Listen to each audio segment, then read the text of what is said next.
presidente Biden está se reunindo com o presidente do Afeganistão esta semana, enquanto as forças dos Estados Unidos deixam o país. Enquanto o lado afegão é amigável, o mesmo não ocorre com o Irã. O presidente eleito do Irã recusa uma reunião com Biden, exigindo que os Estados Unidos suspendam as sanções. Sobre o tema das armas, Colorado e Texas adotam duas abordagens diferentes. Ambos os estados assinaram uma série de projetos de lei. O objetivo do Colorado é o controle de armas, enquanto o Texas se torna um estado santuário da segunda emenda. E quanto à questão da saúde, a Suprema Corte rejeitou a contestação legal de alguns estados republicanos ao Obamacare, dizendo que ele não atendia a um padrão processual. Confira todos esses assuntos hoje no Diante dos Fatos.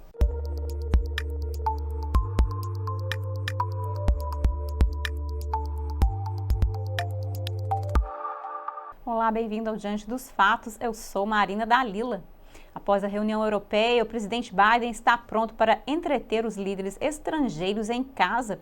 O confronto de Biden e Putin em Genebra, na Suíça, causou polêmica na semana passada. Agora ele deve se encontrar com o presidente do Afeganistão esta semana. Enquanto isso, o líder do Irã está rejeitando Biden enquanto exige a suspensão das sanções pelos Estados Unidos. Biden deve se encontrar com o presidente afegão Ashraf Ghani sexta-feira na Casa Branca para discutir a retirada das tropas americanas. A Casa Branca diz que Biden vai reassegurar a Ghani o apoio dos Estados Unidos, incluindo ajuda diplomática, econômica e humanitária. Ele afirma que os Estados Unidos também ajudará a garantir que o país não se torne um porto seguro para grupos terroristas. O ex-presidente do Afeganistão, Hamid Karzai, disse acreditar que o país ficará melhor sem a presença militar dos Estados Unidos e da OTAN. Ele disse: "Acho que devemos defender nosso próprio país e cuidar de nossas próprias vidas. Não, a presença deles é o que temos agora, então não queremos o que temos agora. Pelo menos saberemos a quem culpar então." Em abril, Biden decidiu retirar todas as tropas americanas do Afeganistão até 11 de setembro. Desde então, o grupo terrorista Talibã conquistou pelo menos 30 distritos. O ex-presidente afeganistão disse que as tropas da OTAN e dos Estados Unidos estavam deixando para trás um desastre, dizendo que o extremismo estava em seu ponto mais alto. Ele acrescenta que deseja que as tropas partam e que os afegãos estão unidos por um desejo avassalador de paz. Ele disse que agora eles precisam assumir a responsabilidade por seu futuro. Membros de uma família de refugiados no Paquistão dizem que não querem voltar para casa, embora as forças americanas estejam partindo. No momento, um especialista disse que quase 3 milhões de refugiados afegãos vivem no Paquistão. E eles estão esperando um novo surgimento de extremistas do Talibã depois que as forças americanas partirem. Embora o ex-presidente Hamid Karzai tenha palavras duras para os americanos no Afeganistão, ele está otimista sobre o futuro. Ele disse: "Este é o país do povo afegão e, portanto, é nossa responsabilidade trabalhar por nosso povo, trabalhar pela paz e fazer 1 milhão de vezes mais do que os estrangeiros estão fazendo por nós." Continuou ele: "Este é o país do povo afegão e, portanto, é nossa responsabilidade trabalhar por nosso povo, trabalhar pela paz e fazer 1 milhão de vezes mais do que os estrangeiros estão fazendo por nós." Oficiais dizem que o Talibã não ofereceu uma proposta de paz por escrito, mas que poderiam aproveitar o momento como um ponto de partida para negociações de paz substanciais.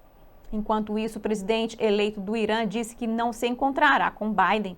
Isso ocorre em meio a negociações de reingresso do acordo nuclear com o Irã. O presidente eleito Ibrahim Raisi disse em uma entrevista coletiva que apoia o retorno dos Estados Unidos ao acordo, dizendo que os Estados Unidos devem retornar imediatamente ao acordo e cumprir suas obrigações sob o acordo. As negociações estão em andamento desde abril. Os Estados Unidos desistiram em 2018, sob o governo do então presidente Trump. Foi quando as sanções voltaram contra o Irã. O Irã violou o acordo, excedendo os limites sobre o quanto o Irã pode enriquecer urânio.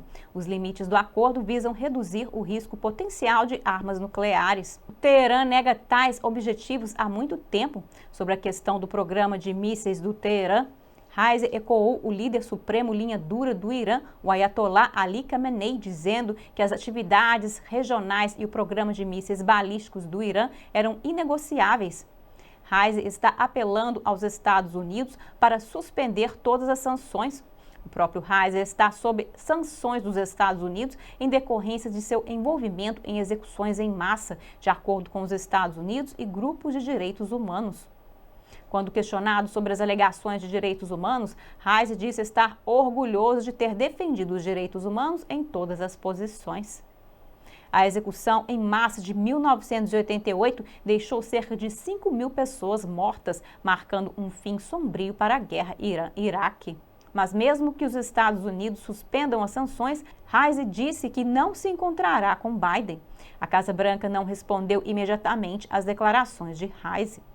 Agora vamos passar dos mísseis balísticos para um debate sobre armas de fogo nos Estados Unidos.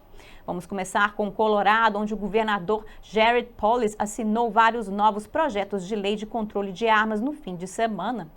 Uma lei permite que as cidades estabeleçam seus próprios regulamentos sobre armas. Enquanto isso, o NRA disse que isso criará uma colcha de retalhos confusas de leis difíceis de seguir.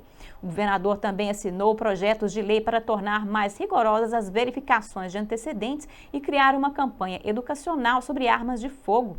Polis disse em um comunicado: as recentes tragédias em todo o Colorado e no país exigem uma ação mais rápida e decisiva, acrescentando: juntas, essas medidas tornarão nossas comunidades mais seguras, manterão as armas de fogo longe das mãos daqueles que fariam mal a si mesmos ou a terceiros e obtenha ajuda para quem está em crise o mais rápido possível. Uma enxurrada de legislação de controle de armas começou no início deste ano no Colorado, depois que um homem nascido na Síria supostamente atirou e matou 10 pessoas em um supermercado, incluindo um policial.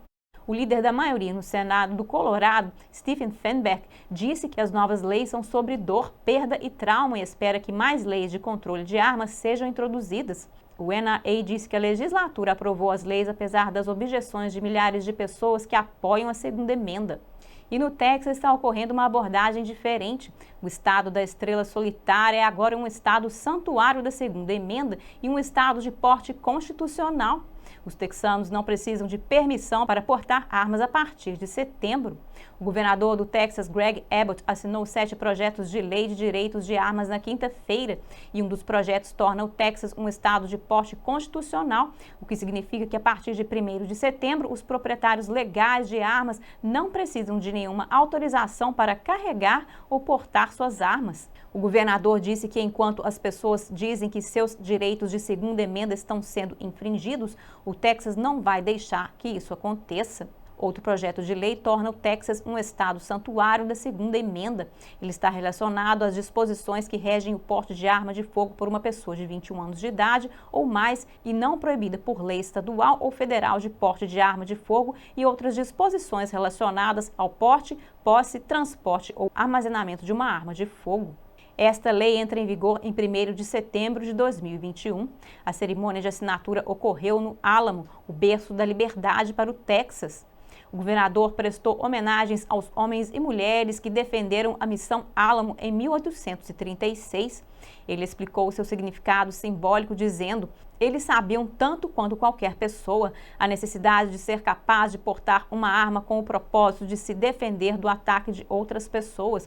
Eles lutaram pela liberdade, eles lutaram pela liberdade e isso incluía a liberdade de poder portar uma arma.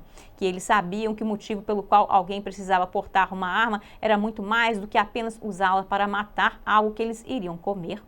Eles sabiam tanto quanto ninguém a necessidade de ser capaz de carregar uma arma com o propósito de se defender do ataque de outros. Um repórter perguntou a Abbott sobre o tiroteio em Austin na semana passada que deixou um homem morto. O governador disse que visitou a família da vítima e que foi um acontecimento trágico. Ele observou que a família pediu que a tragédia cometida por adolescentes não fosse um motivo para eliminar o direito às armas da América. Quanto aos outros 5 projetos de lei, 2 deles proíbem o governo de restringir a venda de armas durante desastres declarados e de fazer contratos com empresas que discriminam empresas de armas como a NRA. Um projeto remove a necessidade de coldres, outro permite que os viajantes que visitam o Texas façam compras de armas de fogo em seus quartos de hotel. E o último projeto de lei proíbe os regulamentos federais para supressores de armas fabricados e usados no Texas. Os governos ficam proibidos de restringir a venda de armas de fogo e munições durante desastres declarados, proibidos de fazer contratos com empresas que discriminam negócios com armas. Os viajantes que visitam o Texas podem armazenar armas de fogo em seus quartos de hotel. As regulamentações federais não devem ser aplicadas para supressores de armas feitas e usadas no Texas. E ainda no tópico de armas, aquele casal em St. Louis, Missouri, que empunhou 2 armas quando os manifestantes do Black Lives se aproximaram de sua casa em junho passado, o que houve com eles? Eles estão de volta ao noticiário. Mark McCloskey e sua esposa estão de volta à loja de armas depois que o casal se declarou culpado de acusações de contravenção e os oficiais confiscaram sua arma. Ele disse a Newsmax que ainda tem outras armas e que planeja comprar mais assim que o ATF limpar sua ficha. McCloskey postou fotos no Twitter dele e de sua esposa dentro de uma loja de armas. Um tribunal ordenou que as armas do agora famosos vídeos fossem derretidas. McCloskey disse que teria preferido doar ou leiloar o rifle porque ele possui algum valor histórico. Embora tenham se declarado culpados de acusações de contravenção, eles não estão recuando de sua posição em relação ao direito às armas. McCloskey explica sua confissão de culpa a Newsmax, dizendo que o promotor retirou todas as acusações criminais e de porte de arma, e apenas o acusou de um crime que dizia que ele propositalmente colocou outras pessoas em apreensão de medo iminente de ferimentos físicos. Mark McCloskey compara as multas a uma multa de estacionamento. Eles não terão que passar nenhum tempo na prisão, mas terão que entregar as armas que usaram no incidente. É para isso que a segunda emenda existia. Ele disse, é para isso que a segunda emenda existia e eu não poderia dizer não a ela, acrescentou. Mark McCloskey, que é advogado, se confessou culpado de contravenção classe C de agressão de 4º grau, enquanto sua esposa, Patricia McCloskey, se declarou culpada de contravenção classe A de assédio de 2º grau. McCloskey foi condenado a pagar uma multa de $750, enquanto Patricia McCloskey foi condenada a pagar $2.000. Eles também foram condenados a entregar as armas usadas no incidente. O marido explica como estava a situação naquele dia. Ele disse, pegamos nossas armas e ficamos parados na varanda da frente, que é para isso que existe a segunda emenda, para manter e portar armas. Estávamos portando nossas armas. McCloskey disse que se declarou culpado para impedir St. Louis de arcar com as despesas de longos processos judiciais. Ele disse que agora está concentrado em sua corrida ao Senado. Ele está concorrendo como um republicano para o Senado dos Estados Unidos em Missouri no próximo ano. E agora, antes de terminarmos, vamos voltar à área da saúde. A Suprema Corte rejeitou o desafio legal de alguns estados republicanos ao Obamacare. A Suprema Corte decidiu por 7-2 na quinta-feira que os adversários do Partido Republicano referentes ao Obamacare não tinham legitimidade para processar. O juiz Stephen Breyer escreveu a opinião para a maioria, dizendo que os demandantes não estavam em posição de apresentar a reclamação porque não demonstraram nenhum dano passado ou futuro. Biden disse que foi uma vitória para os americanos, mas nem todos concordam. O senador John Barrasso disse em um comunicado: o sistema Obamacare falido vai cambalear como resultado dessa decisão, acrescentando: o sistema de saúde de todos os americanos foi prejudicado pelo Obamacare. Ele é um médico que trabalhou para revogar a lei e um especialista jurídico. Zach Smith observa que eles não fizeram nenhum julgamento sobre os argumentos do caso. Ele disse que o caso era uma questão de legitimidade e não sobre o mérito do caso Obamacare. Ele afirmou: a decisão de hoje não abordou nada sobre o mérito do caso Obamacare. O caso de hoje foi sobre legitimidade. Basicamente, ele disse que os demandantes neste caso não seriam pessoas adequadas para desafiar a lei. Muitos republicanos ficaram desapontados com a decisão. O Affordable Care Act proporciona um constante entrelaçamento cada vez mais profundo no sistema. Eventualmente, será muito difícil desvendar o sistema. O tribunal tem uma chance de fazer isso hoje e não fez, mas alguns funcionários da Casa Branca e líderes democratas do Congresso comemoraram a decisão. Nancy Pelosi disse que a decisão da Suprema Corte é uma vitória histórica para os democratas que trabalham para defender proteções para pessoas com condições pré-existentes. Este caso foi trazido em 2018 pelo Texas e 17 estados republicanos e argumentava que a cláusula de mandato individual do Affordable Care Act não era constitucional. Essa cláusula impõe uma penalidade fiscal a todos os indivíduos que não obtiveram seguro-saúde. Em 2012, o tribunal definiu o mandato como um imposto, mas em 2017 a pena tributária foi reduzida a zero e a ação argumenta que isso torna o dispositivo inconstitucional. Embora os tribunais inferiores tenham apoiado amplamente o argumento dos republicanos, 20 estados azuis e a Câmara, liderada pelos democratas, apelaram à Suprema Corte.